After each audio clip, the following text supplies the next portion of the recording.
13 secret gameplay details on Assassin's Creed Shadows. Stay tuned for that. What's up, guys? I'm Franky Boy. On this channel I am covering everything regarding open world AC games and of course other ACs and The Witcher content, so stay subscribed if you like that. I do a podcast each Wednesday on 3 p.m. Central European Standard Time. I think it's 9 a.m. Pacific Time with Joe Raptor, and in the last podcast we had some exclusive info that Jordan took from the latest event in LA. And we of course got to see the first gameplay of Assassin's Creed Shadows ever that is made public, but we were also able to get some insights, and Jordan was able to interview a developer, and we discussed that in the podcast. But as well, of course, I'm allowed to discuss it here with you guys. Fact number one that we didn't see in the gameplay here, Yasuke, he has a gun. It's called the Tapu gun, a strong rifle. But in the gameplay that Jordan saw, it's much faster than it should have been because it's a front-loaded heavy R rifle, and this shouldn't be able to shoot that fast. It was really like... And for that time frame, I think you were able to shoot 3 bullets in a minute, if at all. So yeah, that's really unrealistic, but I think it's needed to counter the Naue part, because we saw some gameplay of Naue and she is really the thing. I mean, we made a poll and 80% of you, 80% plus, wanted to play Naue as a main character, and only 20% at max were really hyped for Yasuke. Fact number 2, you can switch between characters anytime you want to, except for in a fight. So this even means you can switch it like at any point on a certain quest. If you are not in a fight, I think there will be some restriction, maybe in an area with enemies you can't switch or so, but you can theoretically switch it all the time you want to. And I think that's great. Maybe you notice mid-mission that Naue isn't the perfect match for the certain mission, so you want to switch to Yasuke. Or you want to talk to a certain NPC with one or the other NPC, protagonist of course. And yeah, you then decide to switch and let Naue do the talking, e.g. or maybe Yasuke. Fact number 3, the kunai throwing knives, they are pretty limited. In this gameplay you will see her using a kunai, and you can see it down there. On the left wheel, you just saw it. She has 2 of them, but 10 shuriken. So this is very limited. You can one-shot headshot with kunai. And it's likely somehow as you used those throwing knives with Basim in Assassin's Creed Mirage. Pretty OP if you land a headshot and you can really use it. But fact number 4, the shuriken, they don't deal damage. So you have a lot more. As you can see, now we had 10 of those. And you can use them to turn off lights. But you can also use them to stagger enemies, to kind of stun them and then approach them, maybe with a hidden blade or so that's possible as well. Yeah, so kunai, they are strong and more likely OP, but very rare.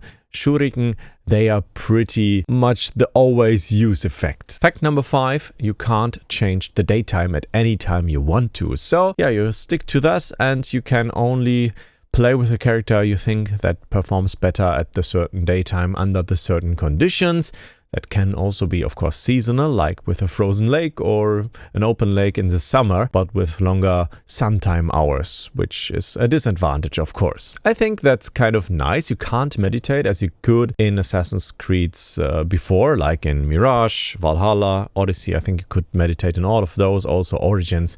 And it was nice to change the daytime, at least for me as a content creator, to always have like day because it looks better. Brighter pixels are sharper pixels. That's a fact in photography.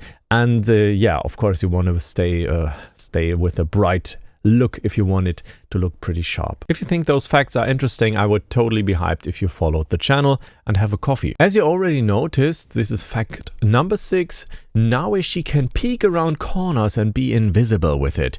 Yasuke, he can do the same, but he's not invisible when doing so, or much easier to see. And of course, Naue, she can crawl on the ground, and Yasuke, he can do that as well, but not as well as she can do it. So she's of course the better stealth character. She is in fact the smallest assassin ever in an Assassin's Creed, and I think Yasuke, he's likely the tallest assassin ever in an Assassin's Creed. So those opposites, they kind of play into the gameplay. Fact number 7, and you likely already saw it, there are no damage numbers planned for Assassin's Creed Shadows right now. Of course, there are internal damage numbers, but you won't see them appear in-game, so you don't chase those high numbers. And I myself, I did a lot of build videos on Assassin's Creed Odyssey. I loved that. Back then in German language, they are not available in English, but I think it was kind of fun to always improve and aim for the highest damage number possible in the game, which is of course a pretty high one after all the updates and microtransactions. But yeah, that should not be possible with Assassin's Creed Shadows. They don't have that planned, and yeah, we should not chase those numbers. It kind of could means that we will not have like builds or so, because right now it looks like it doesn't matter what build to play, but maybe we are wrong right now. Fact number 8, the armor can only be cracked with posture attacks. You can clearly see that in the fights with Yasuke. When he breaks through the armor, those are heavier attacks, and you need those to crack it. Some enemies don't have armor though, so it's much easier to break through, and he doesn't have to use a posture attack. Well, I think that's kind of logical to not use an easy standard attack to break through an armor, and more like for the normal health reduce technique. And yeah, you just saw the armor breaking with the heavy attack. Yasuke, like the big man he is. Next up, let's talk about abilities, and just below my face cam you can see there are 3 abilities right now. It kind of looks off to me, expecting a 4th one, maybe an ultimate ability or so, where he gets into a super Saiyajin stance and now he gets a super stealth or so, maybe something like that. But those abilities are connected. 2 of them are connected to the weapon of your choice, and you can see he has the mace and he has the katana, and if he switches, he will get different abilities. You just saw it switch in this second. If you missed it, just rewind the video by 10 seconds and you will likely see that those 2 abilities switched, but the other one on the left hand side, it stayed the same, because that's a character ability. And the character ability can be found in the world, like in Assassin's Creed Valhalla, where you could like find a book somewhere around. And as for the weapon abilities, they are of course connected to a weapon, and you might skill them up by using that weapon. Maybe a little bit like in Skyrim. Curious if you guys like that kind of stuff, or if you are more into like free build building. I think it's kind of interesting to make that connected to weapons. And you already know we have 2 loadouts at the same time, or loadouts I would say, because you can always have 2 kind of weapons with you, in this case the mace, and of course the katana. Assassinations are not guaranteed. Well, in this cutscene it was guaranteed, but indeed you can fail with assassinations. That's also what Jordan found out on the LA event. And it's not like in Assassin's Creed Valhalla that you get this mini event and you have to hit it. Nope, it can simply just fail. We don't know why the failure would happen yet. If it maybe is depending on certain conditions, such as enemies seeing your shadow, or an enemy predicting to happen something, hearing a sound, or if it's just bad luck and it will happen in like 2 cases of 100 assassinations. But it can make the gameplay more interesting. Though you can turn that off in the menu and can set it to guaranteed assassinations always. If you're like a purist AC guy craving for older AC style gameplay, then you can turn on the always assassinate. You were able to skill that in Assassin's Creed Valhalla as well. And oh no, you can also put it on in the menu, I think. Yeah, it kind of is there if you want it. And I think a lot of people will use that, but it can also be really fascinating to fail with an assassination on a very tough enemy and then be forced to somehow find a way to kill him, or maybe flee. Flee, you fools. Bullet point number 11, let's talk on Luke Stevens' opinion. He said the gameplay looked too easy. Yeah, and I kind of agree. It all looks very fluent, and you of course have to say this developer likely that played this gameplay footage here played through this scene 50 times or so. He knows every enemy by heart and knows the optimal strategy for each encounter. But he also said that regarding the other gameplay that was shown, and maybe that could be a thing, Assassin's Creed has never been one of the toughest games to play. easy to get in and sometimes easy to master, except for certain builds with Assassin's Creed Odyssey, I would say. But in general, it's easy to master in Assassin's Creed compared to a From Software Souls-like game.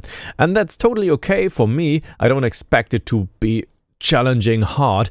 Well, if I turn on the highest difficulty, I want some challenge, and I think we will get that.